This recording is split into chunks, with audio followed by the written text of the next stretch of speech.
শিবিরের সমর্থিত জোট, নট যে সবাই এখানে শিবির। তো সেই জায়গা থেকে শিবির যারা করে সেখানেও কিন্তু বিবাহটা নিষিদ্ধ না। ঠিক আছে, একজন বিবাহ করবে, এটা তার মৌলিক অধিকারের পার্ট। ফেসিবাদ মোকাবেলায় যতগুলো অ্যাক্টিভিটিস ছিল এবং ক্যাম্পাসকে সামনের দিকে, মেয়েদেরকে সামনের দিকে এগিয়ে নিয়ে যাওয়ার জন্য তার সম্মুখ সারির নেতৃত্ব ছিল। তাদেরকে আলাদা আলাদা তাদের যোগ্যতার কারণে এখানে প্রেফার করা হয়েছে, নট যে স্বামী স্ত্রীর জন্য তাকে জুটে নেওয়া হয়েছে, বিষয়টা এরকম ছিল না। স্বাস্থ্য ও পরিবেশ এই বিষয়ে আপনি প্রার্থী হিসেবে লড়বেন, তো আপনি জয়ের ব্যাপারে কতটুকু প্রত্যাশী? জয়ের ব্যাপারে একটা ফাইট হবে। এবার 2024-এর গণঅভ্যুত্থান পরবর্তী সময়ে যতগুলো দল আছে সবাই ফেসিবাদ মুক্ত এবং তাদের ক্যাম্পাসে সব একটা উপস্থিতি জানান দেওয়ার চেষ্টা করছে। তবে প্রত্যেকেই তো তার আশা রাখে যে সর্বোচ্চটুকু কনফিডেন্স নিয়ে তারা তাদের কাজগুলো অ্যাক্টিভিটিস চালিয়ে যায়। আমি যেহেতু জুলাই গণঅভ্যুত্থানের একদম সম্মুখ সারি থেকে যুদ্ধে ছিলাম, অ্যাক্টিভিটিস চালিয়ে যাওয়ার চেষ্টা করেছি। পরবর্তী সময়ে ঢাকা বিশ্ববিদ্যালয়ের ক্যাম্পাসে আমার অনেকগুলো অ্যাক্টিভিটিস আমি ছাত্রদেরকে সাথে নিয়ে করেছি।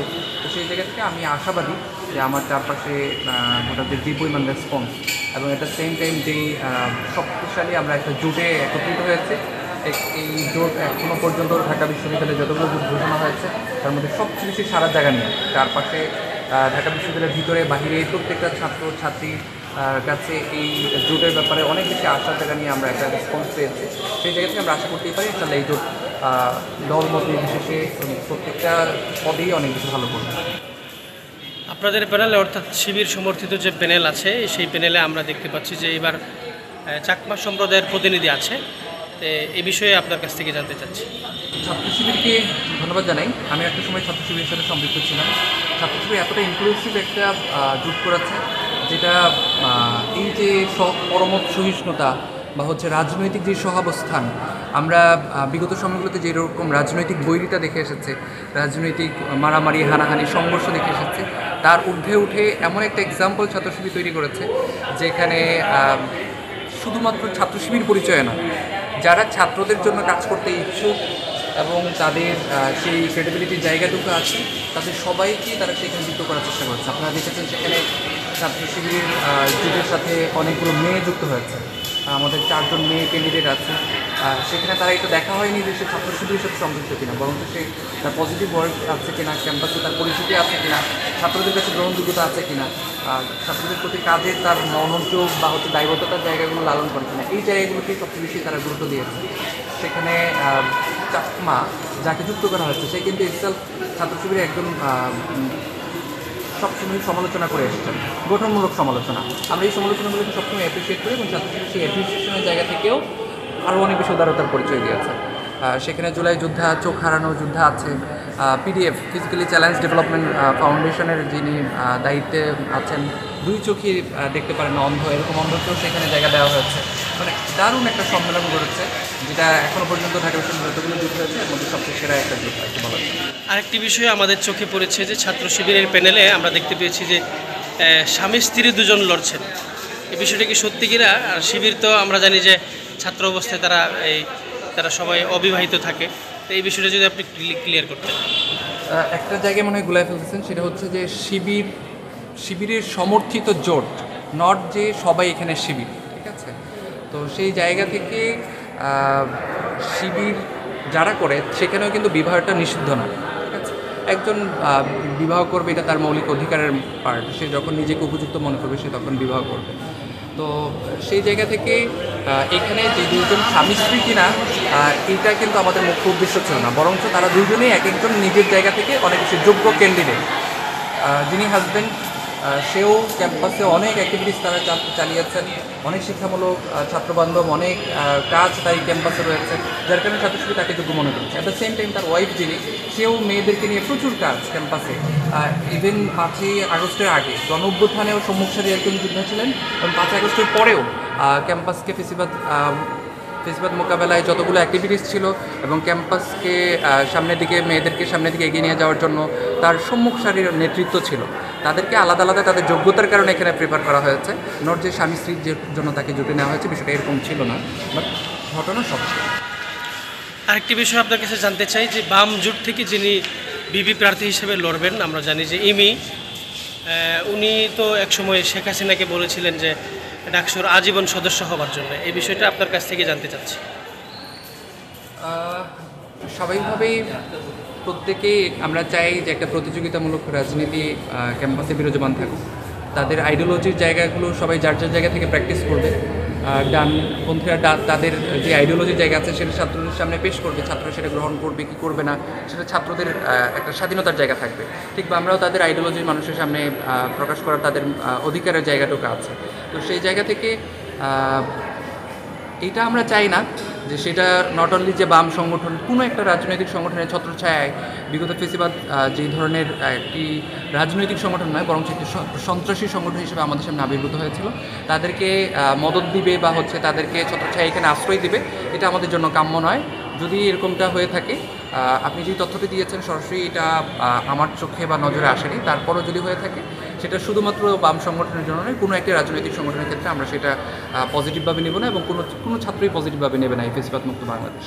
আপনাদের প্যানেলে গোপনে কোনো ছাত্রলীগের কেউ আছে কিনা? এটা আমরা ওপেনলি চ্যালেঞ্জ করতে পারি যে আমরা এখানে যারা আছে, আমি নিজে জুলাই গণ অভ্যুত্থানে নিজের চোখে গুলিবিদ্ধ হয়েছিলাম। এটা অনেকগুলো সোশ্যাল মিডিয়াতে এবং স্যাটেলাইট মিডিয়াগুলোতেও আসছে। অ্যাট দ্য সেম টাইম আপনারা দেখেছেন গতকালকে জোট হওয়ার পরে যাদেরকে নিয়ে সবচেয়ে বেশি আলোচনা এসেছে, এর মধ্যে একজন একেবারেই চোখ হারিয়েছেন, এবং ঢাকা বিশ্ববিদ্যালয়ে সে একমাত্র অঙ্গ হারানো ব্যক্তি।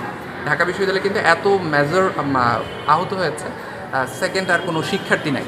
ঢাকা বিশ্ববিদ্যালয়ে লিড দিয়েছে কোনো অভ্যুত্থানে, বাট এরকম মেজর আহত হয়েছে খান জসিম ভাই ছাড়া অন্য সেকেন্ড কোনো অপশন নাই। ইভেন যারা আছে সবাই হচ্ছে জুলাই গণ অভ্যুত্থানে এবং সম্মুখ সারি নেতৃত্বের সাহসটুকু দেখিয়েছেন, এরকম এই লোকগুলোকে এখানে প্রেফার করা হয়েছে। আমার কাছে মনে হয় না এই চ্যালেঞ্জ কেউ গ্রহণ করতে পারবে যে আমাদের ছাত্র শিবিরের যেই জোট, ঐক্যবদ্ধ শিক্ষার্থী জোট, এখানে ফেসিবাদের কোনো দোষর বা এরকম কাউকে জন্ম দেওয়া হয়েছে। আপনারা জয়ের ব্যাপারে আশাবাদী কেমন? জয়ের ব্যাপারে এটা তো মানুষের সমর্থন আমাদেরকে অনেক বেশি আশাবাদী করে। যেই পরিমাণ পজিটিভ রেসপন্স গতকালকে জোট ঘোষণা করা হয়েছে, নিশ্চয়ই সোশ্যাল মিডিয়ার কল্যাণে আপনারাও নিশ্চয়ই দেখেছেন যে ঢাকা বিশ্ববিদ্যালয়ের ইতিহাসে বলা চলে অনকেন্দ্র বাংলাদেশের ইতিহাসে এত ইনক্লুসিভ জোট কেউ দিতে পেরেছে কিনা, এত উদারতার পরিচয়, এত সমর্থন মানুষের কাছ থেকে অন্য কোনো জোট পেয়েছে বলে আমার নিজে থেকে জানা নেই। তো সেই জায়গা থেকে আমরা এখনও পর্যন্ত আশাবাদী, এবং আমাদের ইশতেহারগুলো রেডি হচ্ছে। আমরা ছাত্রদের কাছে আমাদের ইশতেহারগুলো যখন পেশ করবো, আমাদের দৃঢ় বিশ্বাস যে ছাত্ররা আমাদেরকে আরও অনেক বেশি আপন করে নেবে। ছাত্র ছাত্রী নির্বিশেষে সবাই এখন তাকিয়ে আছে যে ছাত্র শিবিরের ভাইদের কাছে। ইভেন ছাত্র শিবিরের যেই জোট হয়েছে তাদের কাছে আসলে তার ছাত্ররাও অনেক দাবি দেওয়া নিজের মতো করে প্রকাশ করতে পারছেন, যেখানে অন্যান্য রাজনৈতিক সংগঠন দেখা যায় তাদের যেই ডেকোরাম, তাদের যেই একটা বস টাইপের একটা আচরণ, ছাত্ররা অনেক সময় তাদের এই আচরণগুলোর কারণে দেখা যায় যে তাদের নির্দিষ্ট যে সার্কেল, এই সার্কেলের মধ্যে আবদ্ধ হয়ে যায়, অন্যান্য সাধারণ ছাত্র তাদের ধারে কাছে যাওয়ার একটা সুযোগ থাকে না। তো সেই জায়গা থেকে আমরা এই ঐক্যবদ্ধ শিক্ষার্থী জোটের হয়ে সকল ছাত্রের কাছে যাওয়ার চেষ্টা করছি, তাদের কথাগুলো শোনার চেষ্টা করছি। আমরা আশাবাদী যে এই ঐক্যবদ্ধ শিক্ষার্থী জোট নিরঙ্কুশভাবে এবং সকল সম্পাদক সদস্য পদে একেবারে পুরো জোট ধরে আমরা বিজয়ী হব ইনশাআল্লাহ। আরেকটি বিষয় আপনার কাছে জানতে চাই, অনেকেই বলছেন যে ছাত্র শিবির যদি পূর্ণ প্যানেলে নির্বাচিত হয় তাহলে তারা ছাত্রলীগের মতন হলের যে রাজনীতি তারা ছিল, হল দখল করা, গণরুম চালু করা, এগুলো কি আপনারাও করবেন কিনা? এটা অন্তত ছাত্র শিবিরের ব্যাপারে বা হচ্ছে এই যে সমর্থিত জোট, এই জোটের ব্যাপারে এই প্রশ্নটা অমূলক বলবো আমি। কেন? কারণ হচ্ছে যারা এখানে জোটে এসেছে সবাই কিন্তু শিবির না, তারপরে এই জোটে কেন আসলো? কারণ তারা দেখেছে এখানে একটা সুস্থ প্র্যাকটিস আছে। আমরা দেখেছি ছাত্র শিবিরের যিনি ঢাকা বিশ্ববিদ্যালয়ের সেক্রেটারি মহিউদ্দিন, যেই দিন তার ফলাফল হয়েছে সেই দিন সে হল ছেড়ে দিয়ে একটা সুস্থ সংস্কৃতির চর্চা তিনি শুরু করেছেন, যে যতদিন আমি ছাত্র আছি ততদিন আমি হলে থাকবো, এর বাইরে হলে থাকবো না। ইভেন ছাত্রদের বৈধ সিটের দাবিটাও এই জোটের পক্ষ থেকে যারা অ্যাক্টিভিস্ট ছিলেন, যারা সবচেয়ে বেশি ভয়েস রেজ করেছেন, তারা সবাই এখানে একমত হয়েছেন। এবং এই যে অসুস্থ সংস্কৃতির বিরুদ্ধে যে অবস্থান, শক্ত অবস্থান এবং সুস্থ সংস্কৃতি, ছাত্রদেরকে আবাসিকে যতদিন তার বৈধ সিট আছে তাদেরকে সেখানে জায়গা দিতে হবে, অবৈধদেরকে জায়গা দেওয়া যাবে না, ছাত্রদেরকে ক্লাস পরীক্ষা বাদ দিয়ে প্রোগ্রামে নিয়ে আসা যাবে না, লেজুর ভিত্তিক রাজনীতি করা যাবে না। এই যে এই ভয়েসগুলোর সবার কাছে যখন একই কণ্ঠে উচ্চারিত হয়েছে, তখন কিন্তু তারা এই চিন্তাগুলোর আলোকে তারা এই জুটে এসেছে। তো সেই জায়গা থেকে ছাত্ররাও এই ব্যাপারেই আশাবাদী, এবং ছাত্রদের কাছে রেসপন্স এত পজিটিভ রেসপন্স এই জন্যই যে তারা যে এই জোট অন্তত পক্ষে বিগত ফেস্টিভ্যালের আমলে আমরা যেই গেস্ট রুম, র্যাগিং বা লেজভিত্তিক রাজনৈতিক কালচার দেখেছি, সেটা অন্তত এখানে থাকবে না বলে তারা এখনও পর্যন্ত আশ্বস্ত হয়েছে বলে আমার বিশ্বাস। আপনি কি মনে করেন কিনা ঢাকা বিশ্ববিদ্যালয় প্রশাসন ডাকসু নির্বাচন সুষ্ঠু অবাধ নিরপেক্ষ করতে পারবে কিনা? আমরা প্রত্যাশা করি ফেস্টিভ্যাল মুক্ত এই নতুন বাংলাদেশে সবাইকে যেন সমান অধিকার দেওয়া হয়, কিন্তু আমরা বেশ কিছু প্রশ্ন ইতিমধ্যে উঠেছে। যে গতকালকে আপনারা জানেন যে মনোনয়ন ফর্ম তোলার হচ্ছে লাস্ট ডেট ছিল, হঠাৎ করে কোনো আলাপচারিতা ছাড়াই বিশ্ববিদ্যালয় প্রশাসন একদিন সময় বৃদ্ধি করেছে, যেটা আমাদের মনের মধ্যে একটা সন্দেহের জায়গা নিয়ে তৈরি করেছে। কাদের প্রভাবে বা কাদের চাপে পড়ে প্রশাসন অন্যান্য স্টেক হোল্ডারের সাথে আলাপ দেওয়া ছাড়াই, যেহেতু একটা পূর্ব পরিকল্পনা একটা আছে, একটা নীতিমালা দেওয়া হয়েছে, সেই নীতিমালা ভায়োলেট করে কাদেরকে ফেসিলিটেট করার জন্য এই কাজটুকু আচরণটুকু করেছে, সেটা আমাদের সবার মধ্যে সন্দেহের উদ্রেক করেছে। তবে সকল রাজনৈতিক দলের মধ্যে একটা সুস্থ প্র্যাকটিস, একটা আনন্দের উৎসব আমরা দেখেছি। ছাত্র শিবির, ছাত্রদল, বাকসাক, বাম, ডান, যতগুলো দল আছে, জামালউদ্দিন খালিদ ভাইয়েরা একটা প্যানেল দিয়েছে, বিনিয়ামিন মোল্লা ভাইয়েরা একটা প্যানেল দিয়েছে।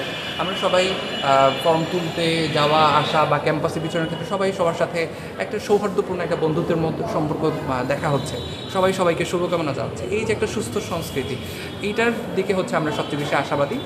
তবে প্রশাসনের এখনও পর্যন্ত আমরা এইরকম কিছু কিছু প্রশ্ন বিদ্ধ আমরা আচরণ দেখেছি। তবে আমরা আশাবাদী যে প্রশাসন অন্তত এই ভুলগুলো শুধরে নতুন ফেস্টিভ্যাল মুক্ত বাংলাদেশে সবার জন্য সমান অধিকার নিশ্চিত করবে। আমরা এটা প্রশাসনের কাছ থেকে প্রত্যাশা করি।